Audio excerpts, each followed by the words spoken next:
10 ஆண்டுகளுக்கு பின் சட்டமன்ற தேர்தலை சந்திக்கிறது ஜம்மு காஷ்மீர். இன்றுடன் வேட்புமனு தாக்கல் நிறைவடைந்துள்ள நிலையில் தேர்தலுக்காக ஆயத்தமாகிறது அந்த மாநிலம். இந்த நேரத்தில் ஜம்மு காஷ்மீரில் என்ன நடக்கிறது, அங்குள்ள அரசியல் சூழல், கூட்டணிகள் குறித்து பார்க்கலாம். ஜம்மு காஷ்மீரில் கடைசியாக 2014ஆம் ஆண்டில் சட்டமன்ற தேர்தல் நடைபெற்றது. 2019ஆம் ஆண்டில் இந்த மாநிலத்துக்கான சிறப்பு அந்தஸ்து ரத்து செய்யப்பட்டு ஜம்மு காஷ்மீர், லடாக் என்ற இரு மாநிலங்களாக பிரிக்கப்பட்டன. இதன் பிறகு இங்கு குடியரசுத் தலைவர் ஆட்சி நடைபெற்று வருகிறது.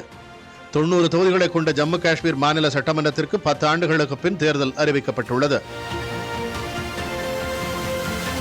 செப்டம்பர் 18, செப்டம்பர் 25 மற்றும் அக்டோபர் 1 ஆகிய தேதிகளில் 3 கட்டங்களாக தேர்தல் நடைபெறுகிறது. அக்டோபர் 4ஆம் தேதி வாக்கு எண்ணிக்கை நடைபெறவுள்ள நிலையில் வேட்புமனு தாக்கல் நிறைவடைந்துள்ளது. தேசிய மாநாட்டுக் கட்சி மற்றும் காங்கிரஸ் இணைந்து தேர்தலை சந்திக்கின்றன. தேசிய மாநாட்டுக் கட்சி 51 தொகுதிகளிலும், காங்கிரஸ் 32 தொகுதிகளிலும் போட்டியிடுகின்றன. இந்தியா கூட்டணியில் உள்ள மார்க்சிஸ்ட் கம்யூனிஸ்ட், தேசிய பாந்தர்ஸ் கட்சிகளுக்கு தலா ஒரு இடம் ஒதுக்கப்பட்டுள்ளது. மீதமுள்ள 5 தொகுதிகளில் காங்கிரஸ், தேசிய மாநாட்டுக் கட்சிகள் தோழமை ரீதியில் போட்டியிடுவதாக அறிவித்துள்ளன. தேசிய மாநாட்டுக் கட்சி துணைத் தலைவர் ஒமர் அப்துல்லா கந்தேர்பால் தொகுதியில் களம் காண உள்ளார். இத்தேர்தலை பாரதிய ஜனதா கட்சி தனித்து சந்திக்கிறது.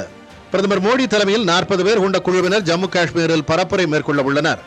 தேர்தலை ஒட்டி முதலில் 44 பேர் கொண்ட முதற்கட்ட பட்டியலை பாரதிய ஜனதா கட்சி வெளியிட்டிருந்தது. பிற கட்சிகளில் இருந்து விலகி பாரதிய ஜனதா கட்சியில் சேர்ந்தவர்களுக்கு அதிக அளவில் சீட் வழங்கப்பட்டதால் கட்சிக்குள் அதிருப்தி எழுந்தது. இதையடுத்து 16 வேட்பாளராக குறைக்கப்பட்டு பட்டியல் வெளியிடப்பட்டது. இந்நிலையில் 2வது கட்ட தேர்தலுக்கு 10 பேர், 3ஆம் கட்ட தேர்தலுக்கு 19 பேர் கொண்ட பட்டியலை பாரதிய ஜனதா கட்சி வெளியிட்டது.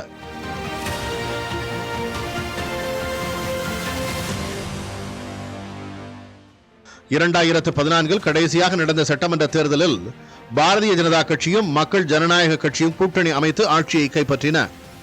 மக்கள் ஜனநாயக கட்சி தலைவர் முப்தி முகமது சையது முதலமைச்சரானார். அவர் மறைவைத் தொடர்ந்து 2018ஆம் ஆண்டில் அவரது மகள் மெஹபூபா முஃப்தி ஆட்சி பொறுப்பை ஏற்றார். 2018ஆம் ஆண்டு ஆதரவை பாரதிய ஜனதா கட்சி விலக்கிக் கொண்டதை அடுத்து கூட்டணி ஆட்சி கவிழ்ந்தது. 2019இல் மாநிலம் பிரிக்கப்பட்ட பிறகு குடியரசுத் தலைவர் ஆட்சியே தொடர்கிறது. வழக்கமாக பள்ளத்தாக்கு பகுதியில் தீவிரவாதிகள் ஊடுருவல் இருக்கும் நிலையில் தற்போது ஜம்முவிலும் தீவிரவாதிகள் ஊடுருவலும் தாக்குதல்களும் அதிகரித்துள்ளன. இது ஜம்மு காஷ்மீர் தேர்தலிலும் எதிரொலிக்கும் என்று கருதப்படுகிறது. இதேபோல சிறப்பு அந்தஸ்து நீக்கப்பட்ட பிறகு நடக்கும் முதல் சட்டப்பேரவை தேர்தல் என்பதால் இந்த தேர்தல் மிகவும் முக்கியத்துவம் வாய்ந்ததாக உற்று நோக்கப்படுகிறது.